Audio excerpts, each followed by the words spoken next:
Hello and welcome back to another learning demonstration. This time we're going to be covering application tools. These are the various rollers and brushes that we use to apply the paint products to the substrates that we have been tasked to decorate. The learning outcome for this particular session is that you can identify which brushes or rollers are best suited for which particular paint task. The first thing we need to do before we even think about putting brushes or rollers into a paint product is think about what we're going to put the paint product in.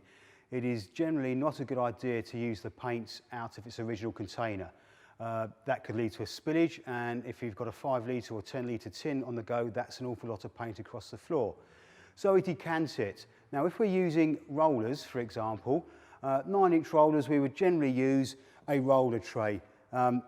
Bit old-fashioned in today's environment, but still very, very useful. So the bulk of the paint goes in the bottom of the tray. We can then load the roller in the paint, just remove any excess off the roller and then apply the product to the wall. So that's your roller tray. This referred to as a scuttle. Slightly larger, as you can see, much deeper. These are preferred on sites, right, just because it keeps the paint down in and also less chance of debris getting in there. Again, we just put the paint into the bottom of the scuttle and roll off the excess on the side of the scuttle. If we're using a brush, we would generally use a kettle. I have a plastic one here, right, which I generally use water-based paints in. It's just my personal preference, because when we get a thick build-up of paint around the edge over time, we can then flex the sides and literally peel the whole of the old dried paint out, okay, and clean it that way. Right, so there's a plastic kettle for use with brushes, all right, and water-based paints. This one, again, kettle, but this one's metal.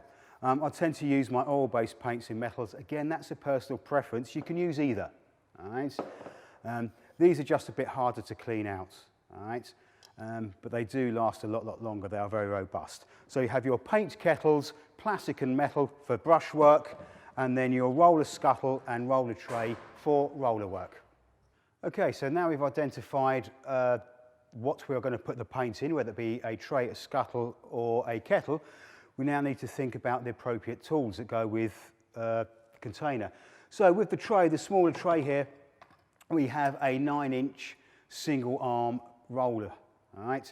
That being the single arm, sometimes called a birdcage roller arm because of this element here. Nice and easy. All we do is take our roller sleeve, okay, and this slides on, all right, and there we have one roller sleeve on the roller arm ready to go.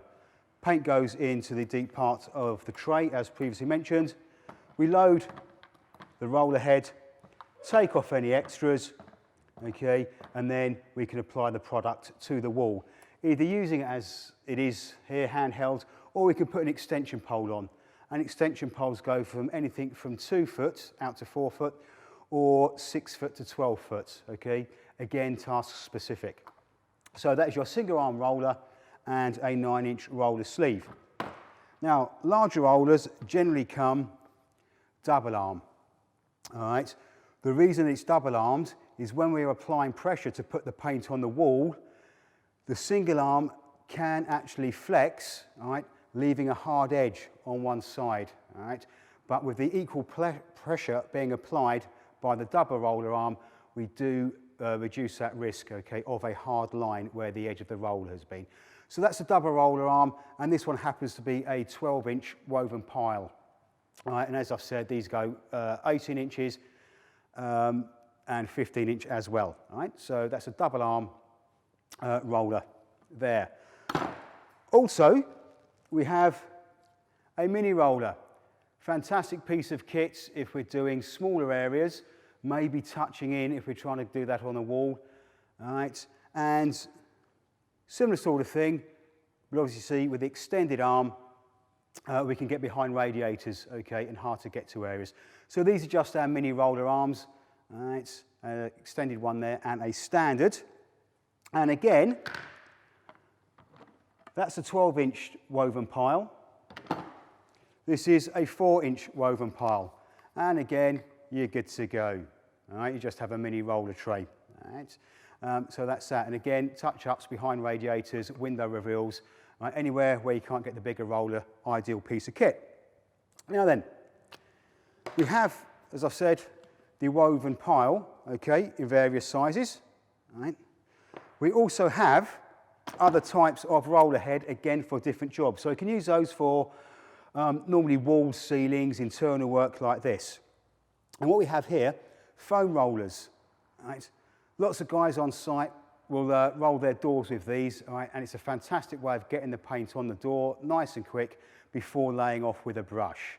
Right. Larger, smoother areas, right. Again, it's a foam roller, but as you can see, that is a 9-inch sleeve for a single arm roller.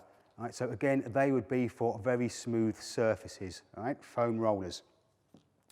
We then have a woven pile, but a much, much thicker pile. Right.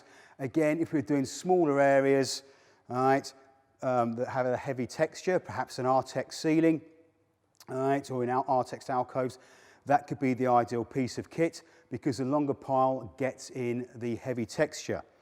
Here we have a lamb's wool. That's a synthetic woven. This is lamb's wool, okay, and as it would suggest, it comes off a lamb. Right, and again, nice and deep, so for heavy textured ceilings, textured walls, anything like that, it holds a lot of paint, right, and you can see how much gives in there. That will get into the textures of the textured surface. Right, so lamb's wool and a woven pile there, but both heavy rollers. Last but not least on the roller, again, this one looks quite heavy, but again, it is a synthetic weave, right, and that is a masonry roller. Right, so this weave will be harder wearing than the mixed weave on the one we'd use for internal work. Right, so that, again, as you can see, a lot of give so it can get into the texture of an external wall, whether it be pebble dash or render. And those are your rollers. Okay, so we've discussed the rollers and the trays and scuttles and kettles. Most of our tools are based around the Humble paintbrush, been around for absolutely centuries, but still does the job very, very well. So just going to have a quick chat about various brushes for various bits and pieces. And then this wide brush here, right, referred to as a flat brush because it's flat from that angle. Right? This one happens to be a 6-inch, okay, in old money, or a 150mm, okay, for you youngsters. Right? This one is mixed fibre, so we've got nylon bristles in there and a little bit of hog hair as well.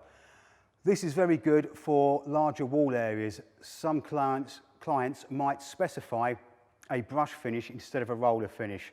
So again, we just apply the paint and then lay off in an arching motion using the wide 6-inch flat brush. Now, these comes in all shapes and sizes, but this one is a 2-inch brush. All right. Or 50mm for you youngsters. Right? This one is purely synthetic bristle.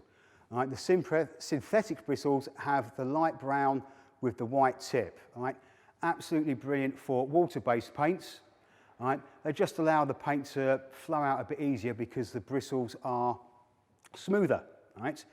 Now here, again a 2-inch brush, again a flat brush.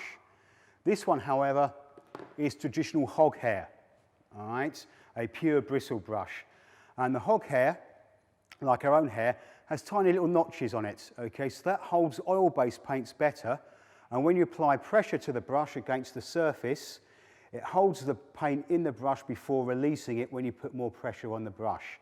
All right, so that is why the hog hair works a bit better with oil-based brushes, oil-based paint, sorry, and the synthetic with water-based paints. But both flat brushes, both 2-inch, right, water-based or acrylic, right, oil-based paints in the hog hair.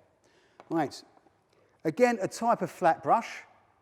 This one just happens to be a synthetic, but it's been angled. Now, this helps with the cutting in. All right, any decorator that's half decent should be able to cut in with just a flat-topped brush. All right, that just makes things slightly easier. Some people prefer them. Okay, again, it comes down to a personal choice, okay, angled or flat-topped, all right? But again, another type of flat brush. All right, so those are your standard types of paintbrush. Moving on to something a little more specialised.